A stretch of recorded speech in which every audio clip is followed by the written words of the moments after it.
So today we'll be fitting one of the S11s into this showy here. So to get it started, obviously we'll start off by taking out all the cheek pads. So take all them out, that one, and then that one there. Undo that one, have it down. So it should kind of look like that on the inside. Now we'll grab the Velcro discs and stick them into the ear slots where the helmet is. So you'll see right there where that little recess is, just stick it down in there. And then obviously on the other side as well. Now we'll grab the speakers, so this will be these ones. Now the longest side always goes on here. So we just put that in there like so, grab the other one in there like so. That's what it should look like.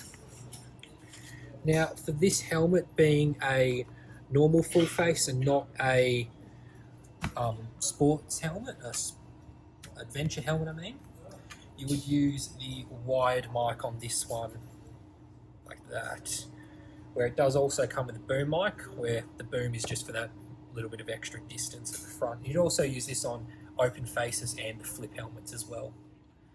Okay, so now we'll just have to plug the microphone into position. So it plugs into this one here.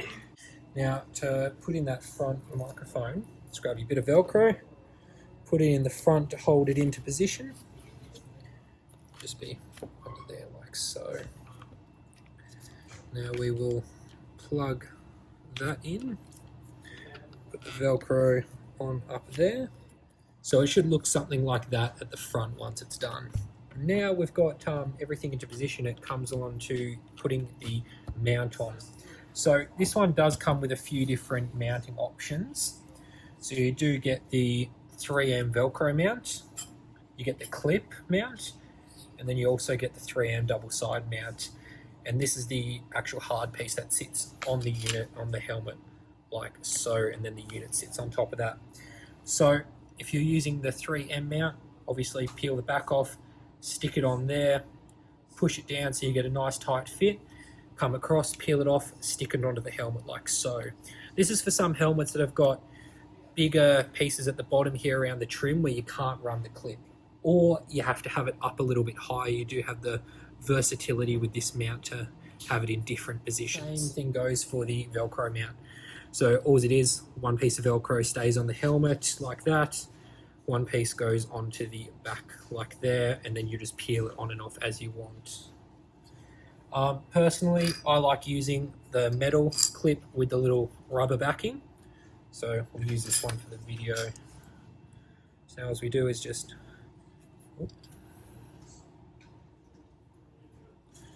peel the backing off that, like that on the back of there, like so. And the reason you put this on is so it doesn't scratch your helmet, and it actually holds it tighter as well when the clip's on. So same clip as all the S9s now and the S11, so it just slides in the back there like so. You will have to slide it down on the inside like there. And once that's on, it should kind of sit like that. Now it is a matter of putting the helmet back together. This one, we'll start by just grabbing that out of the way. So we'll put the crown liner back into position. Sometimes the clips in your helmet can be a little bit more difficult than others. Now we're going to put the cheek pad back on this side because we're done with this side now. So again, each helmet is different, Ellie, how you put all these back into position. With this one, it's got a clip in the back, clip in the front, and then 3 studs, 1, 2, 3. And you just do it however your helmet is taken.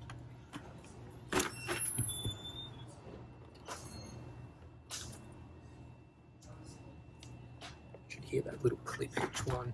So that side's all back in, ready to go. Now we'll jump across to the other side here. Now, virtually the same way to put this one back in.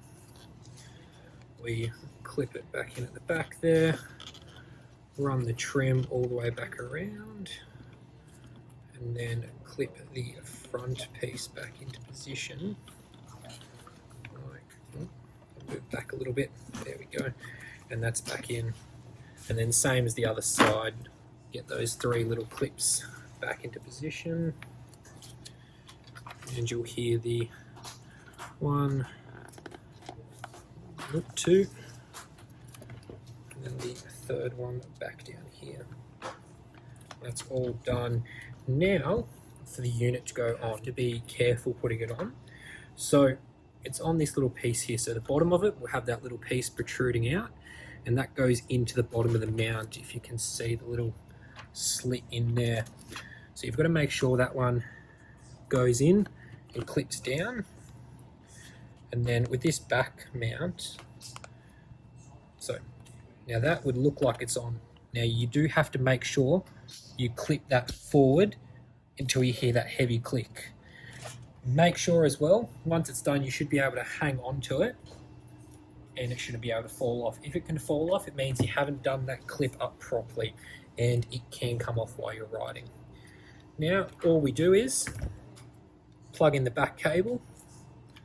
So that controls the speakers and the microphone. So if that's not plugged in or not plugged in correctly, you're not going to get any sound or anything. And then you just adjust the cable to how much you need by simply just pushing the rest of it back into the back of the helmet. Some helmets you can mount that differently. You can have it coming out of there and up there, or you can have it running out of there. Depends on which helmet you're using. And that is pretty much done. The only other thing we can do now is, once you've got the app downloaded and you've done the live view, is these 3 little rubbers here. Now what these are used for, let's take them out, is just to space the actual camera out on the unit, because it does have that little pivoting. So once you're on live view, set it down and see if it needs to be turned out a little bit. Now this one would need to be turned out just a little bit, so I'm going to whack the medium one on, just that one there. All you do is lift it up, whack the little hole on that little clip on the inside there, sits in there like so, and then holds the camera out in that perfect position. Now these are fully rotational as well, so if you want it facing backwards, facing down, facing up, you just simply turn it as you need it. It's all done.